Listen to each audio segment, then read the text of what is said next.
ankles. None of those did he.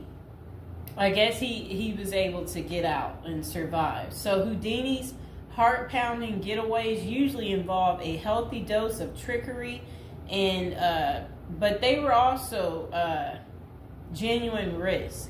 In 1915, Houdini nearly suffocated during a stunt in which he was shackled and buried under 6 feet of dirt.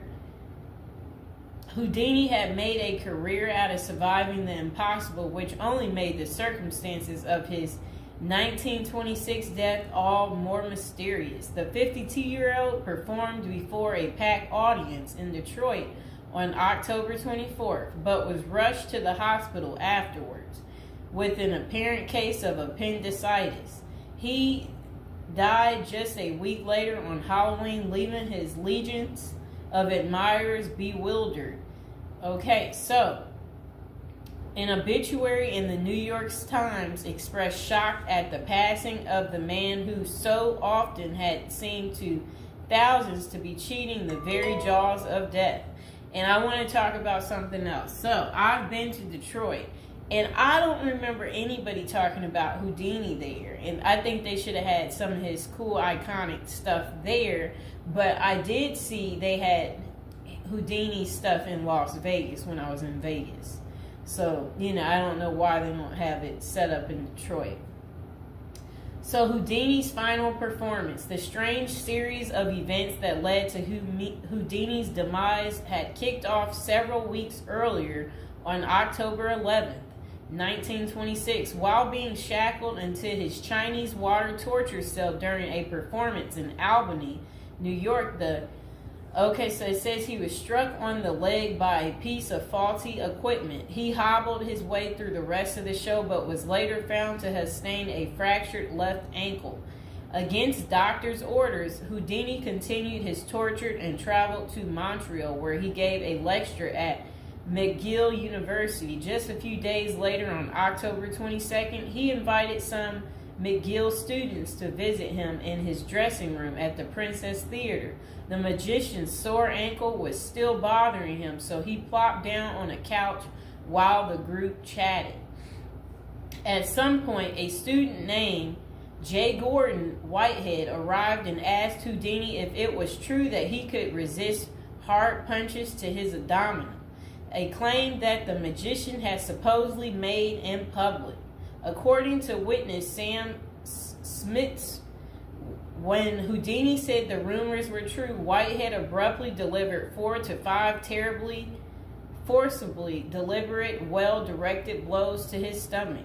Houdini was still reclined on the couch and had no time to prepare for the punches, which appeared to leave him in considerable pain. And now would be a good time to like the video and to subscribe to my channel. Do you like this new series? This is the Death series, and there will be more series to come and more episodes from the Death series as well. And do you like my prison series? And if you haven't checked out my prison series I created just for you, you can go ahead and check out my playlist. And there's also a love spell series that I think you will enjoy too checking out. Okay, so Houdini brushed off the incident at the time, but that same evening he began to complain of discomfort and stomach cramps. His condition only worsened the next day when he boarded an overnight train to Detroit for a new run of performances. The magician developed severe abdominal pain, cold sweats, and fatigue, and his temperature rose to 104 degrees. A doctor suspected appendicitis and instructed Houdini to go to a hospital, but the performer insisted on taking the stage for his opening night show at Garrick Theater.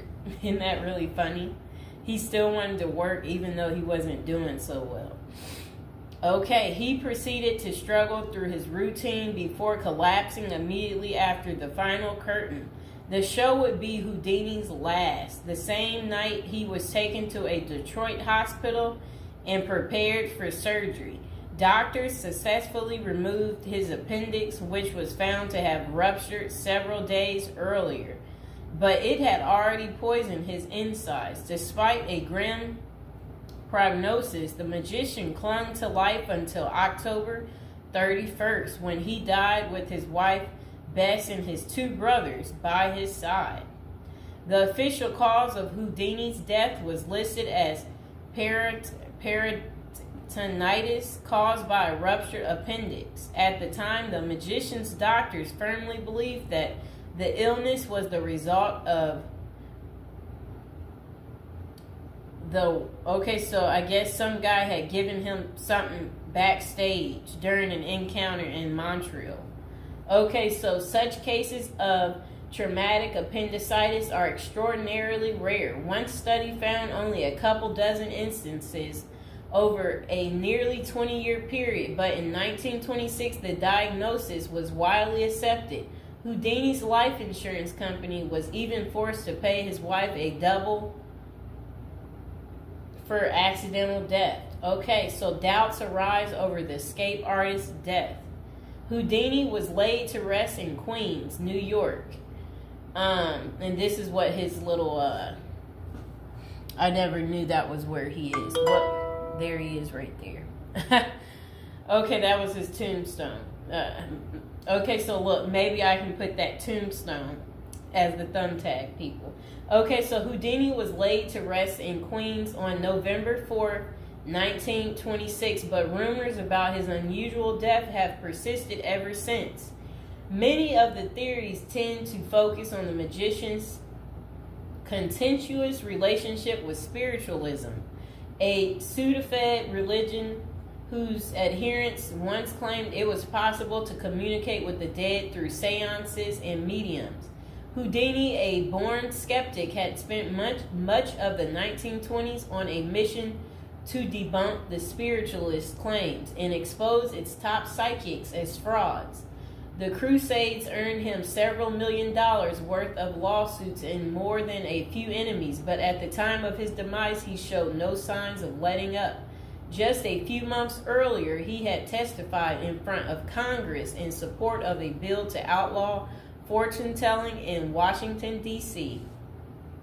Could Houdini's meddling have gotten him killed? In the 2006 biography, The Secret Life of Houdini, authors William Kalash and Larry Sloman contend that the magician's death may have been a carefully planned assassination by members of the spiritualist community.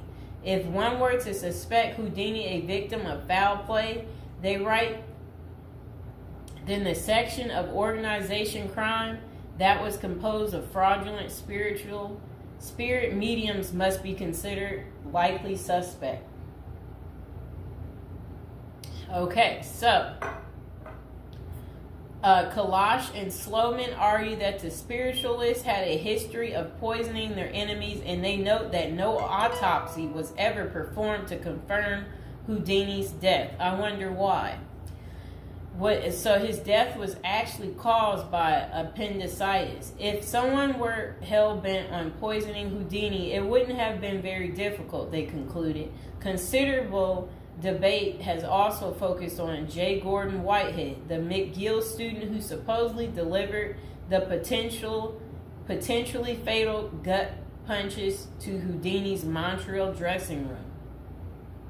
In the 2005 book, The Man Who Killed Houdini, author Don Bell floated a theory that Whitehead may have been in league with the spiritualists, some of who had previously threatened to harm Houdini or have him beaten up.